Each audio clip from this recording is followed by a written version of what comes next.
नमस्कार। आप देख रहे हैं सेहत की बात। मैं हूं आपके साथ प्रशांत पांडे। एक ऐसा शो जहां हर हफ्ते हम आपकी सेहत और जिंदगी से जुड़ी कुछ ऐसे पहलुओं को लेकर सामने आते हैं जिसके जरिए हम आपको बेहतर जानकारी दे सकें, आपको जागरूक कर सकें। क्योंकि पूरी दुनिया में लाइफस्टाइल डिजीजेस हों या बाकी बीमारियां, उनका दायरा बहुत तेजी से बढ़ रहा है। और यह दायरा इसलिए भी बढ़ता हुआ दिख रहा है क्योंकि लोग जागरूक हो गए हैं, टेस्टिंग भी बढ़ रही है, लोग रेगुलर तौर पर जांचें करवा रहे हैं। लेकिन जो लाइफस्टाइल में बड़े बदलाव हुए हैं, जिस तरह की हमारी नींद से लेकर हमारा खान पान कॉम्प्रोमाइज हुआ है, और जिस तरह से फूड एडिल्ट्रेशन और बाकी चीजें भी आगे बढ़ी हैं, स्ट्रेस लेवल बढ़ा है, इसने कहीं ना कहीं व्यापक पैमाने पर हमें नुकसान पहुंचाया है। और इन्हीं में से एक डिजीज है क्रॉनिक किडनी डिजीजेस। इस पर लैंसेट की एक ताजा स्टडी आई है। अब ये स्टडी कहती क्या है, जरा उसके बारे में सबसे पहले आपको बताएंगे और उसके बाद अपने साथ दिग्गज एक्सपर्ट्स को शामिल करेंगे। ये स्टडी कहती है कि दुनिया भर में जो क्रॉनिक किडनी डिजीजेज हैं, उनका दायरा बढ़ता जा रहा है। अकेले भारत में बात करें तो 13 करोड़ 80 लाख लोग इससे प्रभावित हैं, यानी कुल आबादी का लगभग 9 साढ़े 9%। अपने आप में ये बहुत बड़ा नंबर है। और इस रिसर्च का जो साइज है और जो इसका टाइम फ्रेम है, वो भी काफी बड़ा है। आपको बता दें कि इस रिसर्च को 1990 से 2023 तक के डेटा के आधार पर तैयार किया गया, जिसमें 204 देशों का पार्टिसिपेशन शामिल था। टॉप पे चाइना है, 15 करोड़ से ऊपर लोग वहां पर किडनी की बीमारी से जूझ रहे हैं। आखिर क्यों बढ़ रही है किडनी से जुड़ी इस तरह की बीमारियां, आखिर वजह क्या है, और हम क्या ऐसी गलतियां कर रहे हैं और समाधान क्या है, इन सारे पहलुओं पर आज हम चर्चा करेंगे। मुझे खुशी हो रही है, आज दिग्गज एक्सपर्ट्स का हमारे साथ एक बड़ा पैनल मौजूद है। मैं परिचय करा दूं, संजीव बगई साहब हैं, चेयरमैन नेफ्रन क्लिनिक से। Thank you so much doctor Sanjeev, आपका इस चर्चा में शामिल होने के लिए। हमारे साथ डॉक्टर अनुजा पोरवाल जुड़ रही हैं, डायरेक्टर और हेड ऑफ डिपार्टमेंट नेफ्रोलॉजी और renal transplant, Fortis hospital Noida से।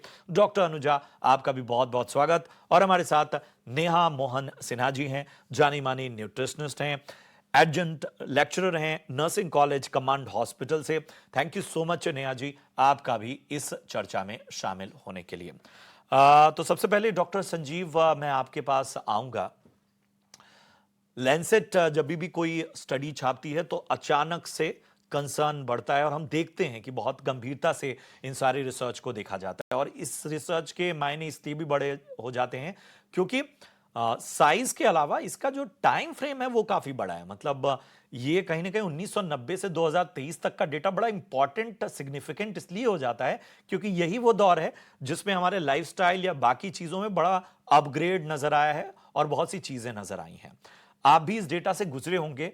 मतलब आप हैरान हैं या आपको लगता है कि देर से ही सही, लेकिन ये एक अलार्मिंग सिचुएशन के बारे में कम से कम चीजें सामने आई हैं? हमेशा से पता था कि क्रॉनिक किडनी डिजीज का इंसिडेंस बढ़ रहा है। और ये स्टडी महत्वपूर्ण इसलिए है क्योंकि ये बहुत डेकेड्स के ऊपर करी गई है। मोर देन 7,000 रिकॉर्ड्स एनालाइज किए गए हैं और 18 रैंडमाइज कंट्रोल ट्रायल्स का मेटा एनालिसिस और डेटा क्रंचिंग किया गया है, जिसमें से जो कहते हैं pooled incidence of chronic kidney disease between 13 to 14% India में है। 138 मिलियन पेशेंट्स जो अभी तक डायग्नोज हुए हैं इंडिया में क्रॉनिक किडनी डिजीज के। इश्यूज जो मेन है, जो हाईलाइट करने के लिए जरूरी है, आर एज फॉलोज। किडनी का जो सिम्टम्स होते हैं, साइंस होते हैं, मैनिफेस्टेशन होते हैं, more than 80-90% of the time hidden होते हैं और ये साइलेंट रहते हैं। जब पेशेंट्स या डॉक्टर्स हमेशा देखते हैं कि भाई रीनल फंक्शन टेस्ट क्या है, रीनल फंक्शन टेस्ट का जो फेमस क्रिएटिनिन वैल्यू है, वो तब तक नहीं बढ़ता जब तक आपका 50-60% किडनी फंक्शन लूज नहीं हो जाता है। यानी कि क्रिएटिनिन तब बढ़ता है जब बहुत लेट स्टेज होती है। इसलिए ज्यादातर हमने देखना चाहिए कि पेशेंट्स का इलेक्ट्रोलाइट्स क्या है, स्पेशली पोटेशियम, फॉस्फेट्स क्या है, पेशेंट का हाइपरटेंशन कंट्रोल्ड है कि नहीं, डायबिटीज कंट्रोल्ड है कि नहीं। पर मैं आपको उससे थोड़ा सा पहले दौर में ले जाता हूँ। मेजॉरिटी जो केसेस होते हैं जो बच्चों में पाए जाते हैं और जब लेटर अडल्ट में पाए जाते हैं, उनका जेनेसिस एंटीनेटल पीरियड में होता है, यानी कि प्रेगनेंसी में होता है। इंडिया 30 मिलियन न्यूबॉर्न्स प्रोड्यूस कर रहा है एवरी ईयर।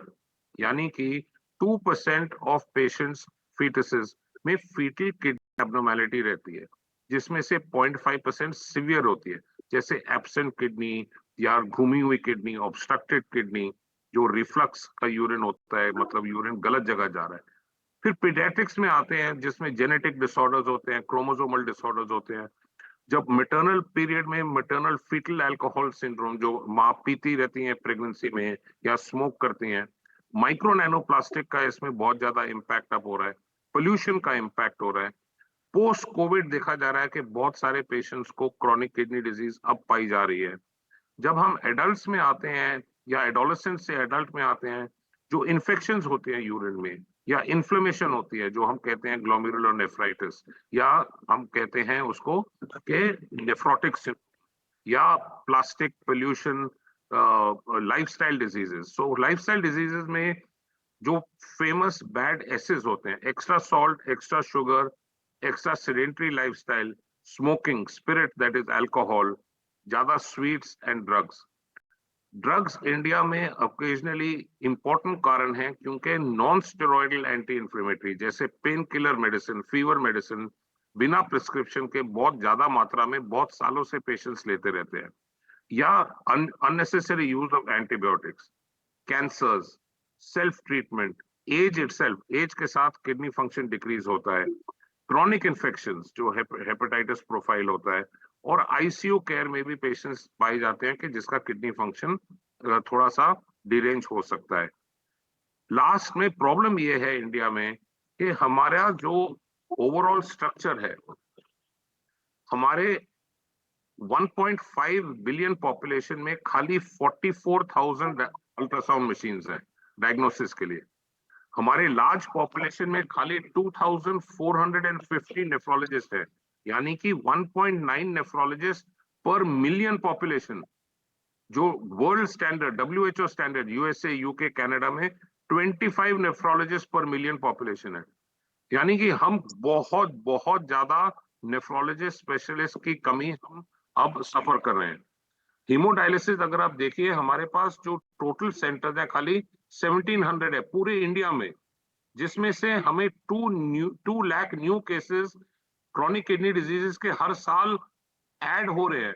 यानी डायलिसिस सेंटर्स की कमी है।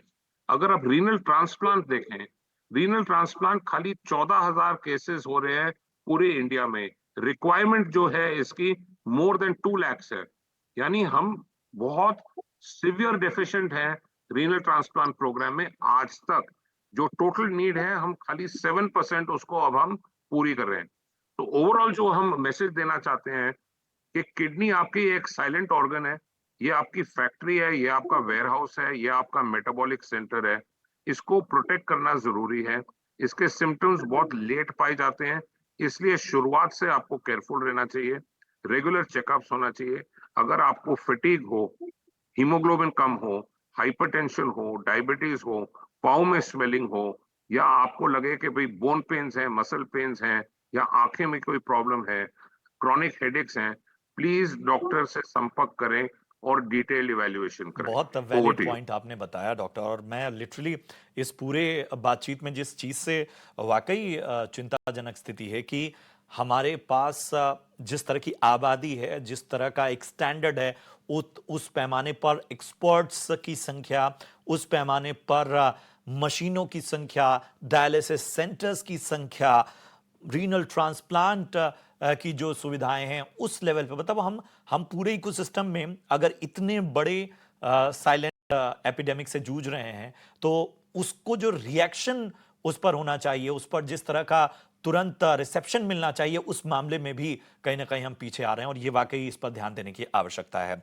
चलिए, इन सबके बीच में डॉक्टर अनुजा, मैं आपके पास आऊंगा। जैसे डॉक्टर साहब कह रहे थे कि मतलब अलग अलग कारण हैं, और जाहिर सी बात है उसमें तमाम कारण ऐसे हैं कि वो सीधा किडनी की फंक्शनिंग और किडनी की खराबी की तरफ हमें ले जा रहे हैं। हमें बताइए कि क्या वो महत्वपूर्ण टेस्ट हैं?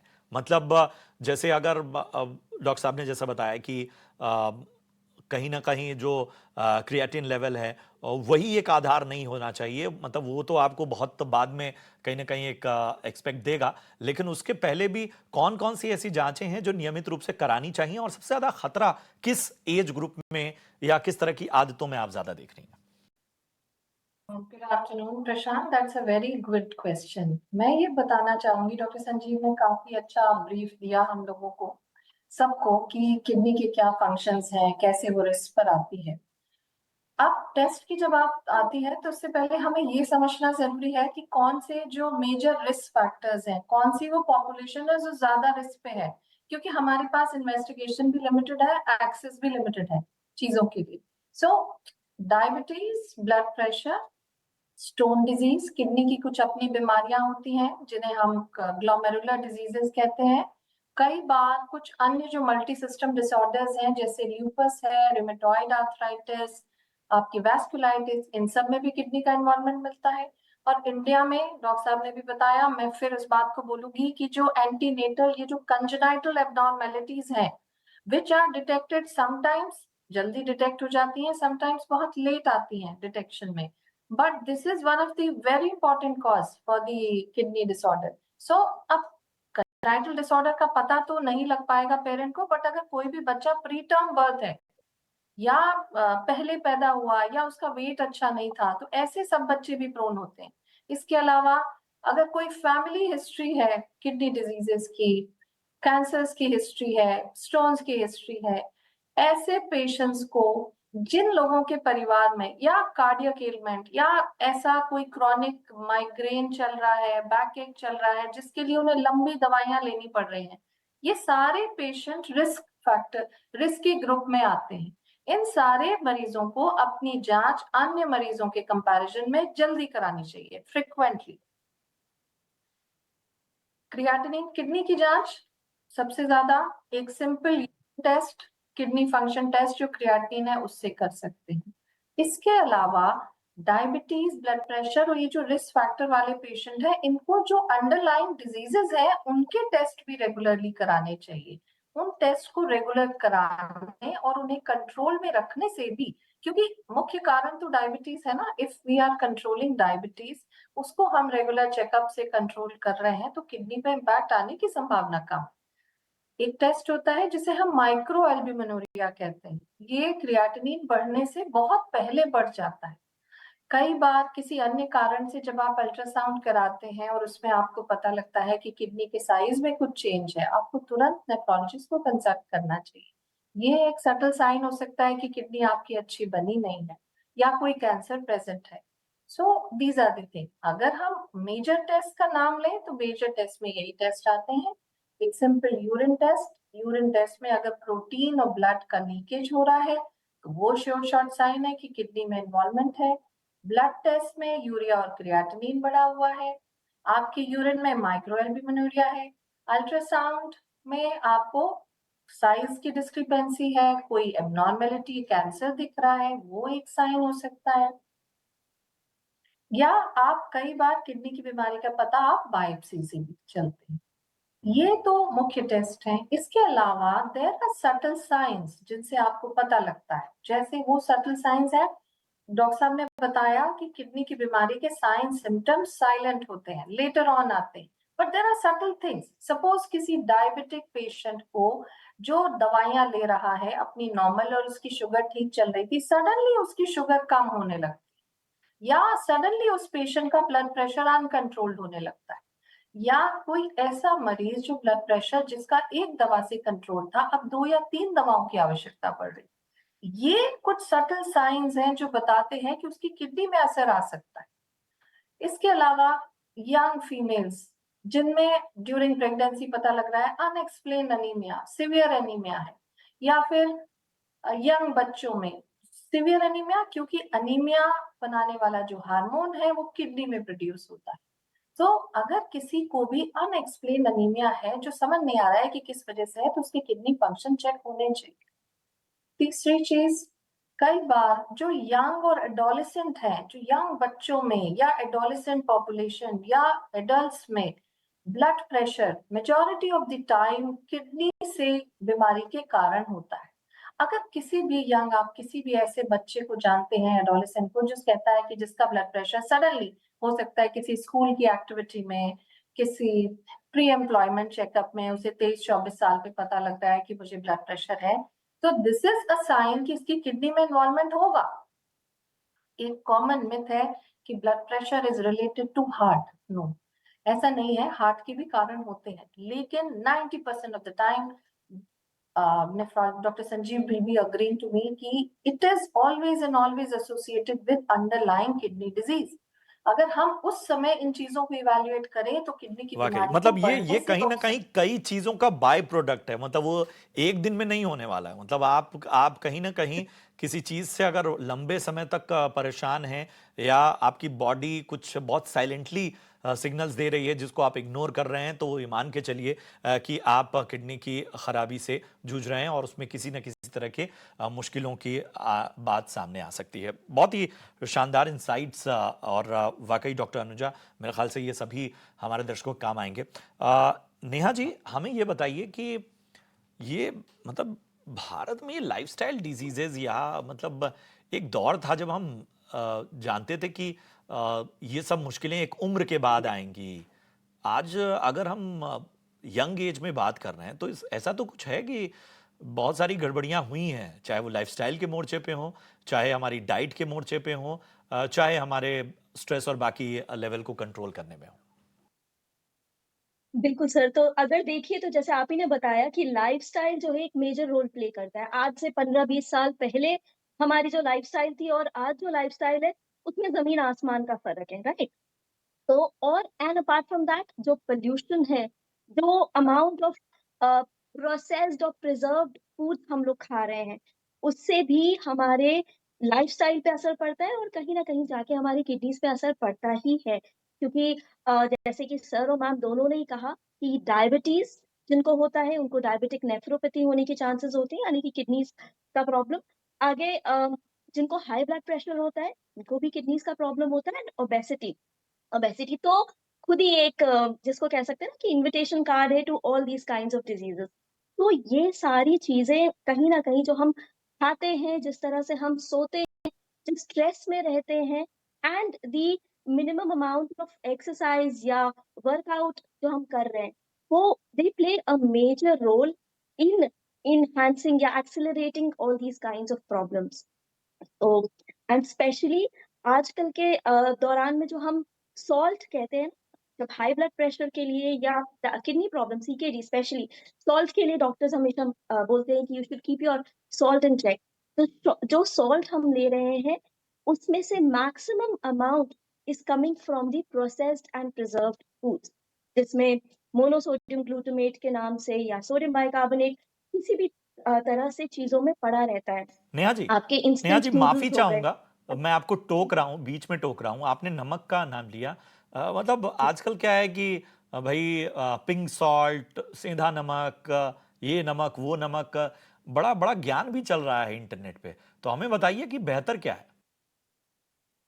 सर डिपेंड करता है कि आपको क्या लेना है क्वांटिटी में। पिंक सॉल्ट, रॉक सॉल्ट सब में सोडियम की वैल्यूज़ कम होते हैं, लेकिन अगर हम आयोडाइज़्ड पिंक सॉल्ट और रॉक सॉल्ट ले रहे हैं, तो that is even better for us because हम कहीं न कहीं काफ़ी लोग हैं जो कि थायरॉइड की प्रॉब्लम से भी ग्रसित होते हैं, और वो जब ये पिंक सॉल्ट और रॉक सॉल्ट लेते हैं, तो उनका आयोडीन की कमी होती है, जिसकी वजह से उनको ये हाइपोथायरॉइडिज़्म की का लेवल बढ़ जाता है। तो इसीलिए ज़रूरी है कि जो भी हम ले रहे हैं वो आयोडाइज़्ड हो। Anything in control is okay. अगर हम नॉर्मल सॉल्ट भी ले रहे हैं, तो अगर हम वो अ 1 स्मॉल टीस्पून के बराबर फॉर अ नॉर्मल किडनीज़, मतलब नॉर्मल किडनीज़ के लिए 1 teaspoon in a day is absolutely fine. उससे ज़्यादा नहीं लेना चाहिए, और साथ में ये प्रोसेस्ड प्रिजर्व्ड फूड्स हमें नहीं लेना चाहिए, जो कि ऐड ऑन कर देते हैं। मतलब अगर हम जंक फूड भी खाते हैं, तो उसमें अच्छे खासे प्रिजर्वेटिव्स पड़े रहते हैं, और जिसमें जो आरडीए होता है, रिकमेंडेड डेली अलाउंस जो होता है, दैट इज़ मोर देन हाँ, मतलब 25% ऑफ द डेली वैल्यू। तो आप समझ आप हफ्ते भर की खुराक एक ही डाइट में ले रहे हैं, और मतलब और वो भी उस फॉर्म में जो आपको अलग अलग तरीके से नुकसान पहुंचाने वाला है। डॉक्टर संजीव, अ, यूरिक एसिड आजकल बड़ा कॉमन हो गया है और अब हमें मतलब मेरी जानकारी ज़रा दुरुस्त करें। मतलब ये अगर लंबे समय तक बना रहे, मतलब मैं देखता हूँ कि आजकल बड़ा कॉमन है यूरिक एसिड की फाइंडिंग्स या यूरिक एसिड बढ़ते रहना या कंट्रोल में नहीं होना एक लेवल पे। तो हमें बताइए कि ये अगर एक स्टैंडर्ड से लगातार ऊपर बना हुआ है लंबे समय तक, क्या ये भी असर डालता है? जी, तो इसमें दो चीज हैं। तो ऑन अ लाइटर वेन एक पेशेंट ने डॉक्टर को कहा कि भाई, क्योंकि उसका ब्लड शुगर ज्यादा था, तो उसने डॉक्टर को बहाने के लिए कहा कि भाई diabetes runs in my family. So the doctor ने उसको कहा कि भाई साहब, no one runs in your family at all. That means exercise is non existent in your family. हम इस दौर में रह रहे हैं जिसमें हम लाइफस्टाइल पर ज्यादा ध्यान दे रहे हैं और लाइफ हम भूल गए हैं। मेन जो चीज है, दो बैलेंस है, इनपुट एंड आउटपुट। अगर आप गलत खाओगे और एक्सरसाइज नहीं करोगे तो it is a double whammy. Uric acid अब बच्चों में भी बहुत ज्यादा मात्रा में पाया गया है। Wrong eating habits, ultra processed food, chips, aerated drinks, जो not only hypertension but main cause है किडनी स्टोन का एंड बोन डिजीज का। तो हमें इस चीज का जब हम इवेल्युएट करते हैं, कॉम्प्रिहेंसिव इवेल्युएट करते हैं, क्रिएटिनिन के अलावा भी काफी टेस्ट अवेलेबल हैं, जैसे किडनी स्कैन्स हैं, डॉपलर्स हैं, बाकी ब्लड टेस्ट हैं जिसके साथ हम इवेल्युएट करते हैं। पर मोस्ट इम्पॉर्टेंट है public education and public awareness. जब तक हम लोगों को जागरूक नहीं करेंगे कि क्या करेक्ट है और क्या गलत है, क्या ईटिंग हैबिट्स करेक्ट है, जो गलत है। अगर आप आज की दौर में देखें, बिलो द एज ऑफ 18, 25% जो इंडियन पॉपुलेशन है, that means teenagers and children, either overweight या ओबीस है। This is unacceptable. There is 100% increase in the last 20 years। मतलब हम अपने पॉपुलेशन को हम अपने हाथों के साथ बिल्कुल खाई में खुदेड़ रहे हैं। ये पूरा जो दौर है, वी हैव टू रिवर्स। हमें एजुकेट करना है लोगों को पोल्यूशन के इफेक्ट के ऊपर। माइक्रो नैनो प्लास्टिक जो हम बॉटल में पानी पी रहे हैं, अब जो माइक्रोवेवेबल डिशेस हैं, या बिस्लरी पानी जो हम लेते हैं, या कैच का पानी लेते हैं, इसमें सब माइक्रो नैनो प्लास्टिक होती है, जो किडनी नहीं, हार्ट, लंग, ब्रेन, सब जगह इफेक्ट करती है, इंक्लूडिंग कैंसर। तो हमें एक कैंपेन लॉन्च करना चाहिए ताकि सिंपल मिडिल क्लास फैमिलीज को समझ आए कि बच्चों को, एडल्ट्स को, स्पेशली प्रेग्नेंट लेडीज को करेक्ट बहुत डाइट बेहतर बात देना है आपने कही और डॉक्टर। किस प्रकार से रेजिमेंटल मतलब एक्सरसाइज करनी वाकई चाहिए। वाकई डॉक्टर संजीव, जो बात आप कह रहे हैं, मतलब अगर इस देश में बच्चों में मोटापा एक बहुत बड़ी चिंता बन गया है, हर वर्ग में मोटापा, डायबिटीज, बाकी बीमारियां, मतलब शायद हर दिन नया डेटा आता है और चिंताएं उसकी ओर इशारा करती हैं। उसके बावजूद हमने कहीं ना कहीं अपनी बर्बादी के साजो सामान खुद जुटा लिए हैं। मतलब हम एक्टिविटी, एक तो फिजिकल एक्टिविटी हमारी कमी है, लेकिन हमें ऑनलाइन फूड ऑर्डर करने की, ऑनलाइन सामान मंगाने की आदत हो गई है। हमने साइकिलिंग और बाकी चीज़ों को एक लग्जरी बना लिया है कि हम मतलब हमारे लिए वो लग्जरी हो गया। कभी बेसिक्स होते थे, तो शायद वो बैक टू बेसिक्स जाना होगा, इन सारी चीज़ों को समझना होगा। पानी पीने के लिए बॉटल की जगह शायद हमें स्टील की गिलास का इस्तेमाल करना सीखना होगा। इन सारी चीज़ों को कहीं ना कहीं, छोटी छोटी चीज़ें बहुत बड़ा फ़र्क लाती हैं। डॉक्टर अनुजा, हमें ये बताइए कि अ, एक जो बड़ा मतलब भारत जैसे देश में ना, किसी भी बीमारी का ना एक कॉस्ट मॉडल भी बड़ा चैलेंजिंग है। मतलब खासतौर पे किडनी कैंसर या बाकी इस तरह की बीमारियां, मतलब क्या स्थिति है? क्योंकि बड़ी मुश्किल हो रही है एक बड़ी आबादी के लिए इस तरह की फाइंडिंग्स अगर उनकी हो भी जा रही हैं तो उसका लंबे समय तक ट्रीटमेंट कराना। किडनी की बीमारियां, जिसे हम बेसिकली क्रॉनिक किडनी डिजीज कहते हैं या किडनी फेलियर, ये एक्चुअली एक बहुत बड़ा फाइनेंशियल बर्डन है, ना सिर्फ पेशेंट के लिए, उसकी एंटायर फैमिली के लिए। एक तो क्रॉनिक किडनी डिजीज, जैसे हमारी दो तरीके की किडनी की बीमारियां होती हैं। एक होती है अक्यूट किडनी इंजरी, जो किसी अन्य बीमारी की वजह से किडनी में असर आता है, वो ठीक हो जाती है अगर उसका प्रॉपर ट्रीटमेंट करते हैं तो। दूसरी होती है क्रॉनिक किडनी डिजीज, जो ये लंबी बीमारियां जिनके बारे में हम बेसिकली बात कर रहे हैं, जो धीरे धीरे करके किडनी के काम करने के फंक्शन को खराब करती है। ये जो बीमारियां होती हैं, क्रॉनिक किडनी डिजीज या किडनी फेलियर, ये एक बर्डन है, बिकॉज ये लार्जली क्या होता है कि इसका ट्रीटमेंट, इसको हम केवल कंट्रोल कर सकते हैं, बिल्कुल क्योर नहीं कर सकते। सो लंबे समय तक पेशेंट और उसकी फैमिली को इनका ट्रीटमेंट करना पड़ता है। वहां तक तो फिर भी ठीक है। जब दोनों किडनी लेस देन 10% काम करने लगती है तो इसे हम सीकेडी स्टेज 5 या एंड स्टेज किडनी डिजीज या किडनी फेलियर कहते हैं। At this point of time हमारे पास केवल 2 ट्रीटमेंट ऑप्शन अवेलेबल होते हैं, एक होता है डायलिसिस, दूसरा किडनी ट्रांसप्लांट। सो इस स्टेज पर पेशेंट को लाइफ लॉन्ग डायलिसिस करानी पड़ती है। हमारे पास डायलिसिस के पेशेंट्स में मैं आपको बताऊं कि 90% ऑफ द पेशेंट्स उसी समय डायग्नोज ही होते हैं जब उनकी किडनी में इरिवर्सिबल परमानेंट डैमेज हो चुका होता है। वाकई सो दैट सिचुएशन हम life long dialysis and transplant को सजेस्ट करते और हैं। ये Lifelong सारी dialysis चीजें के ये options सारी हमारे चीजें कहीं ना कहीं अपने आप में बताती हैं कि कितना थका देने वाला और कितना कहीं ना कहीं मानसिक और आर्थिक रूप से आप पर दबाव देने वाली ये बीमारी है। तो मेरे ख्याल से मेरे पास समय कम है और इस चर्चा को मुझे यहीं रोकना होगा, लेकिन कोशिश हमने यही की कि तमाम पहलुओं पर बातचीत करें। जो भी पहलू जाहिर सी बात है आपकी ज़िंदगी से जुड़े हैं, उसे लेकर थोड़ा गंभीर हो जाइए, मतलब उसको हल्के में मत लीजिए। आज की दुनिया में एक छोटा सा दर्द भी कब बड़ा मर्ज बन जाए ये आपको पता नहीं चलेगा। तो आपको कहीं ना कहीं बहुत ज़्यादा अलर्ट रहना है, जागरूक रहना है। आपकी ज़िंदगी है, शरीर है, शरीर के संकेतों को समझिए। थैंक यू सो मच आप सभी का, doctor Sanjeev, doctor Thank you. Anuja, इसके साथ ही Thank you. नेहा, आप सभी का बहुत बहुत धन्यवाद इस शानदार चर्चा के लिए। उम्मीद करते हैं कि इस चर्चा से बाकी लोगों को थोड़ी जागरूकता है, जानकारी उनकी बढ़े। सेहत की बात में आज के लिए हमें दीजिए इजाज़त, और कोई और विषय जिस पे आप चाहते हैं कि हम चर्चा करें तो ज़रूर कमेंट बॉक्स में बताइए। ये पूरा शो यूट्यूब पर भी हम अपलोड करेंगे। नमस्कार।